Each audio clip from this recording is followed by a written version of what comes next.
हिंदुस्तान ही नहीं पूरी दुनिया में ऐसा हुआ है कि आप एक बार बहाल करके कहिए कि 60 साल के लिए आप परमानेंट हैं और बाद में एक नई नियमावली लाके और कहिए कि अब इस नियमावली में आप आ गए हैं, आप परीक्षा दीजिए ना तो आपको हटा देंगे। हम लोगों ने मांग यह नहीं की थी कि आप हमें परीक्षा लीजिए और कंडीशन के साथ आप कोई सुविधा दीजिए।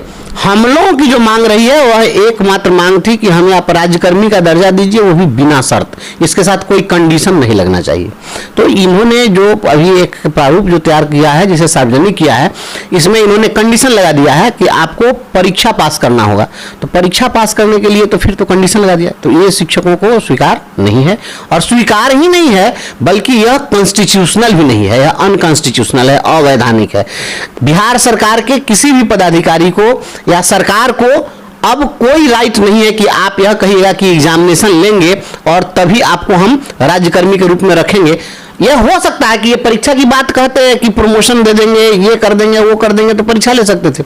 लेकिन जो बातें आई है इसमें कहा है कि 3 बार परीक्षा लेंगे और 3 बार आपको मतलब 3 मौका दिया जाएगा, उसमें से एक परीक्षा में आपको सफल होना पड़ेगा। अगर सफल नहीं होंगे तो आपको सेवा से हटा दिया जाएगा।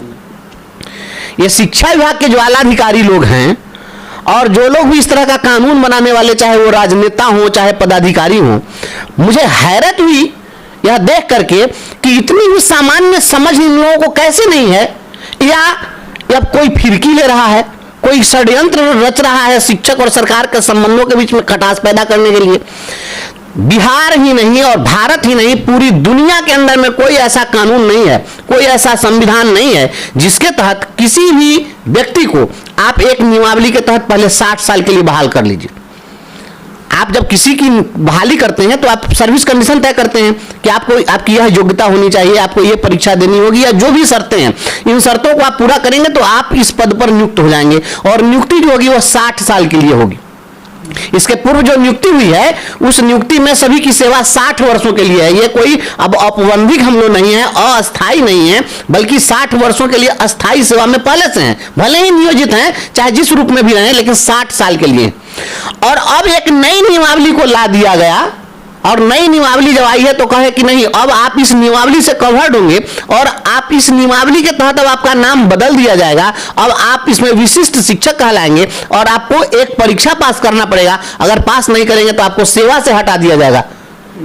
ऐसा कहीं हुआ है? पूरे हिंदुस्तान ही नहीं पूरी दुनिया में ऐसा हुआ है कि आप एक बार बहाल करके कहिए कि 60 साल के लिए आप परमानेंट हैं और बाद में एक नई नियमावली लाके और कहिए कि अब इस नियमावली में आप आ गए हैं, आप परीक्षा दीजिए ना तो आपको हटा देंगे।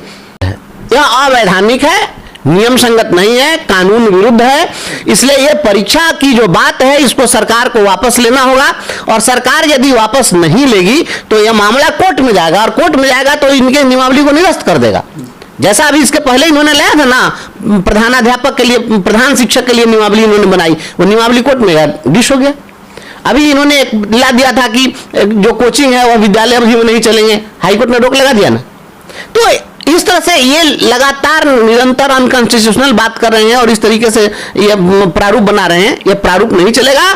मैं आग्रह करता हूं बिहार सरकार के तमाम आलाधिकारी और मंत्रीगण से कि आप लोग इस पर संज्ञान लीजिए, क्योंकि हम भी चाहते हैं कि सरकार और शिक्षक के बीच जो टकराहट है, मेरा कहना है कि एग्जाम आप क्यों लीजिए, आपका उद्देश्य क्या है एग्जाम लेने का?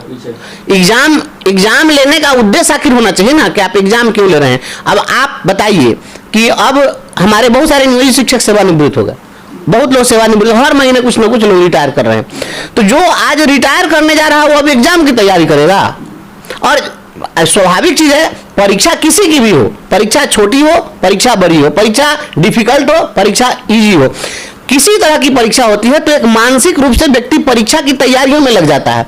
तो जो शिक्षक अपने परीक्षा की तैयारियों में लग जाएगा तो बच्चों को क्या पढ़ाएगा? बच्चों की पढ़ाई से बाधित होगी ना।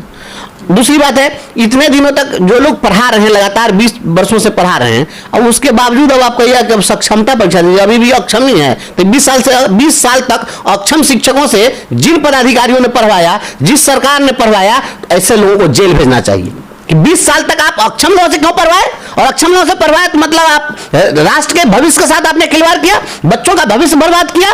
तो अक्षम शिक्षकों से पढ़वाने वाले लोगों को जेल भेजना चाहिए, ऐसे सरकार के तमाम लोगों को जेल भेजना चाहिए।